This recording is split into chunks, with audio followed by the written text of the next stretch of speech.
The liberal arts curriculum in the traditional philosophy of education. Introduction.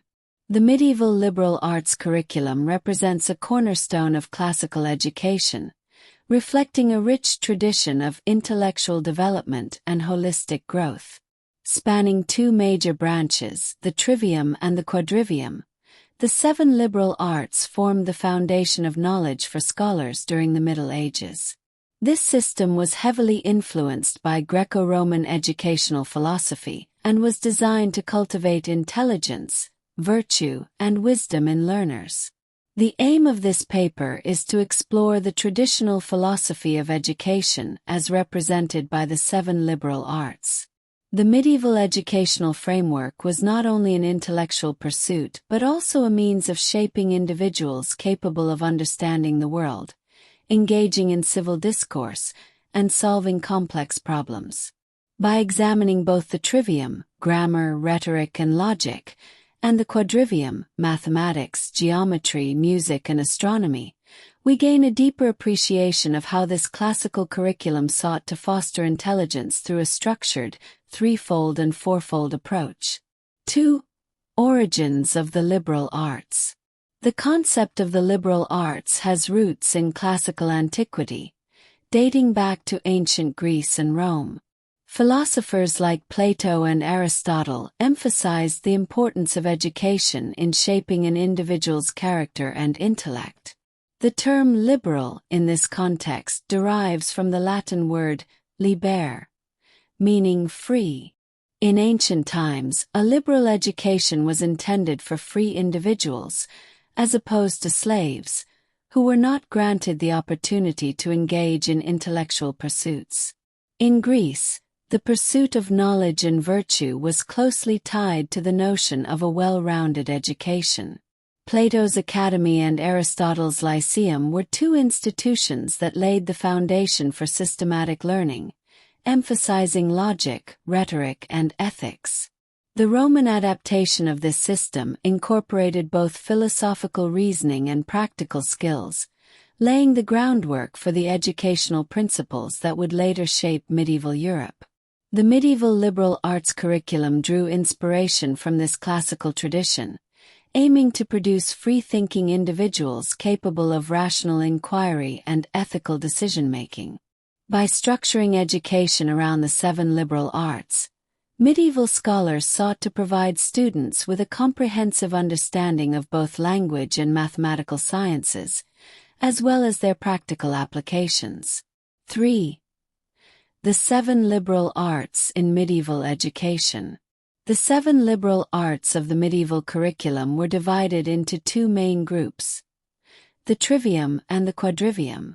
These categories formed a hierarchical structure of learning, beginning with the language arts in the trivium and progressing to the more abstract mathematical and scientific studies in the quadrivium.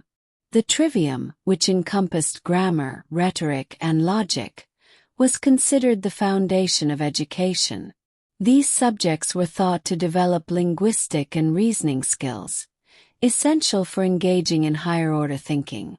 The quadrivium, consisting of arithmetic, mathematics, geometry, music, and astronomy, represented the study of mathematical relationships and the natural world. Together, the trivium and quadrivium provided a comprehensive curriculum that trained students in both theoretical and practical disciplines. 4. Trivium, the threefold path. Grammar. Grammar, as the first step in the trivium, focused on the proper use of language. In the medieval curriculum, Latin was the primary language of instruction, and mastering its grammar was essential for any educated individual. Students learned the rules of syntax, morphology, and sentence construction, which allowed them to read and interpret classical texts. Grammar was also viewed as a means of understanding the logical structure of language, which in turn helped students engage in rational discourse. The study of grammar was not limited to linguistic proficiency but also included an ethical dimension. According to medieval scholars, language reflected the moral and intellectual qualities of a person. Therefore, a well-trained grammarian was not only skilled in communication but also possessed the intellectual and ethical foundation necessary for participating in scholarly debates. B. Rhetoric. Rhetoric, the art of persuasive speaking and writing, was the second discipline in the trivium. Rooted in the classical traditions of Aristotle, Cicero, and Quintilian, rhetoric aimed to teach students how to craft arguments, appeal to emotions, and communicate effectively with diverse audiences. In medieval education, rhetoric was highly valued as a tool for civic engagement and leadership. A well-trained rhetorician was expected to persuade others through logical reasoning, moral appeal, and eloquent language.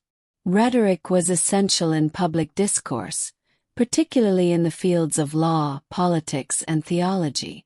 Mastery of rhetoric allowed scholars to engage in debates, deliver sermons, and advocate for social and political change. Logic. Logic, also known as dialectic, was the final component of the trivium and was concerned with the principles of reasoning. This discipline focused on the study of argumentation, aiming to teach students how to construct valid arguments and identify fallacies. The study of logic was based on the works of Aristotle, particularly his Organon, which provided the foundational principles of deductive reasoning. In the medieval context, logic was seen as the bridge between language and the more abstract sciences of the quadrivium. It enabled scholars to engage in theological and philosophical debates, as well as scientific inquiry. The ability to reason logically was considered a crucial skill for any intellectual, as it provided the tools for solving complex problems and advancing knowledge. V. Quadrivium, the fourfold path. Arithmetic. Mathematics. Arithmetic, or the study of numbers, was the first subject of the quadrivium. In medieval education, arithmetic was more than just a practical skill. It was considered a philosophical discipline that revealed the underlying order of the universe. Drawing from the Pythagorean tradition, medieval scholars believed that numbers had both mathematical and metaphysical significance. The study of arithmetic helped students develop an understanding of proportions, ratios, and numerical relationships. These skills were essential for more advanced studies in geometry, music, and astronomy, which required a solid foundation in mathematical principles. B. Geometry. Geometry, the second subject in the quadrivium, focused on the study of shapes, spatial relationships, and measurement. Medieval scholars believed that geometry was a divine science that reflected the order and harmony of the cosmos. Inspired by the works of Euclid, geometry was seen as a way to understand the physical world and its structure. In medieval education, geometry was applied not only to mathematics but also to architecture, art, and theology. The study of geometric principles helped students understand the natural world, from the proportions of buildings to the patterns in nature. It also had practical applications in navigation, surveying, and engineering. See music. Music, the third subject of the quadrivium, was regarded as both an artistic and scientific discipline. Medieval scholars believed that music reflected the mathematical harmony of the universe, a concept known as the music of the spheres. This idea, derived from Pythagoras, suggested that the movements of celestial bodies produced a form of inaudible music that governed the order of the cosmos. The study of music in the medieval curriculum focused on the mathematical ratios that underpinned musical harmony, rhythm, and melody. Students learned to analyze the relationships between musical notes and scales, which mirrored the mathematical precision found in other disciplines of the quadrivium. Music was also considered a moral and spiritual discipline, as it was believed to have the power to influence emotions and elevate the soul. D. Astronomy. Astronomy, the final subject in the quadrivium, was the study of the heavens and the movements of celestial bodies. In the medieval worldview, astronomy was closely linked to both mathematics and theology. The study of the stars, planets, and their movements was seen as a way to understand the divine order of the universe. Medieval astronomy drew heavily from the works of Ptolemy, whose geocentric model of the cosmos dominated scientific thought during this period. However, astronomy was not purely theoretical. It had practical applications in navigation, agriculture, and timekeeping.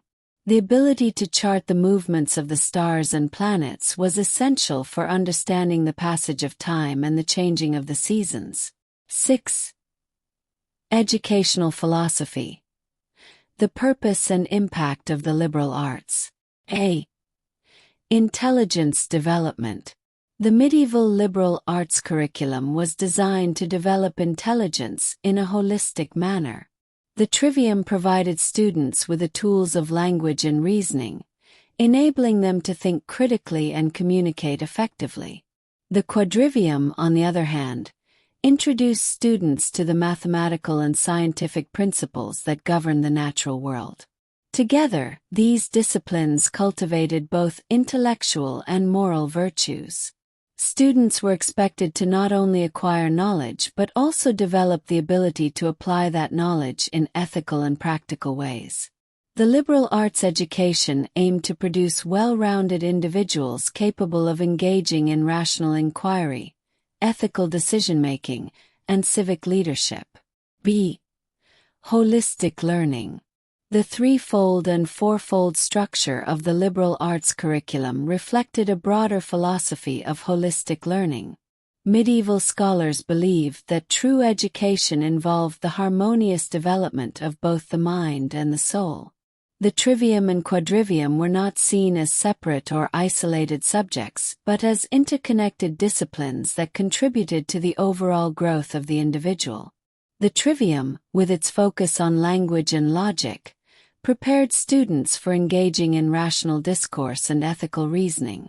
The quadrivium, with its emphasis on mathematical and scientific principles, provided students with the tools to understand the natural world and its underlying order. Together, these disciplines fostered a sense of intellectual curiosity and wonder, encouraging students to seek wisdom and truth in all areas of life. 7. The legacy of the liberal arts in contemporary education. The legacy of the medieval liberal arts curriculum can still be seen in modern education. While the specific subjects and methods have evolved over time, the principles of a well-rounded, holistic education remain central to many educational philosophies today. In contemporary liberal arts education, students are encouraged to engage with a wide range of disciplines, from the humanities to the sciences. The goal is to develop critical thinking skills, foster intellectual curiosity, and prepare students for a lifetime of learning. The emphasis on both language and mathematical reasoning, as well as the moral and ethical dimensions of education, continues to shape modern approaches to teaching and learning. Conclusion. The 7 liberal arts of medieval education represent a time-honored tradition of intellectual and moral development. Through the structured study of the trivium and quadrivium, medieval scholars sought to cultivate wisdom, intelligence, and virtue in their students. This classical curriculum, rooted in the philosophical traditions of ancient Greece and Rome, laid the foundation for a holistic approach to education that continues to influence modern educational thought. The threefold and fourfold structure of the liberal arts curriculum reflected a broader philosophy of education as a means of developing both the mind and the soul. By engaging with the interconnected disciplines of language, mathematics, and science, students were prepared to navigate the complexities of the world and contribute to the betterment of society. In this sense, the liberal arts represent not only a body of knowledge but also a way of life, grounded in the pursuit of truth, wisdom, and virtue.